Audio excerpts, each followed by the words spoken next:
National ki THAKTA Squash Racket Tournament PANGTHOKPA YABA Squash Racket Court ama Khuman Lampak Sports Complex ta Shabiyu HAINA Manipur Squash Racket Association MSRA gi MAIKEI dagi LEINGAK ki mari leinaba singda appeal TOURAKLI tha asigi mapan amasung tarada Guwahati ki Ulubari da leiba RG Barua Sports Complex ta pangthokhiba ahum suba North East Squash Championship ta saruk yakhiba sanaroi sing taramna okpaga mari leinana pangthokpa paugi mifam amada wafam asi Manipur Squash Racket Association gi Vice President KSH Sanahalna Phungdokhibani Imphal gi Major Khulta leiba Manipur Press Club ta pangthokpa paugi mifam aduda KSH Sanahalna makhatana hai Squash Racket masana asi yokhatnabagi pandamda kumja lising ani ka mangagi January da Manipur Squash Racket Association asi lingkhatkhi adumoinamak association asigi court amata leite association asina sinduna kumja lising ani ka mapanda lamfel pata leiba offices club ki squash court ta ahanba state level squash championship pangthokhi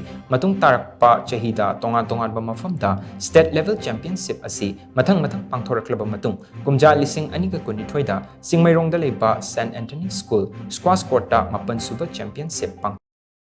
Okay, kumja lising ani ka kulumdoidi irang laibana maram oiraga championship asi pangthokidri Manipur Squash Racket sanaroi singna National Squash Championship amasung National Games ta saruk yaduna Manipur gi mingchat purakhiba laikhre maram aduna Manipur gi Squash Racket sanaroi sing asi yokhatnabagi damak matik chaba court ama lengakna thambiba mathok tai sanaroi sing asina atopa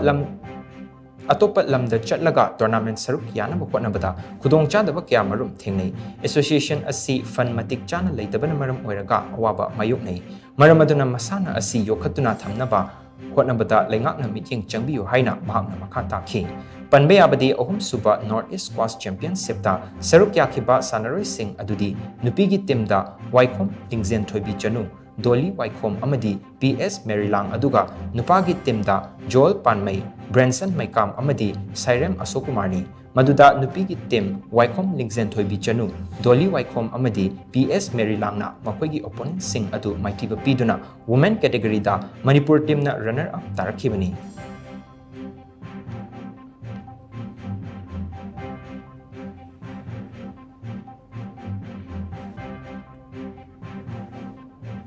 State Sing Hoiba, I go in Lanai, Tea, Kana, sponsor of Manala, the Shabiyu Yare, another state Khuman Lampak Sports Complex Station, Squash Kurama, I national tournament of the YABA to squash, Madam Lady with only Anang, we Sanabo, the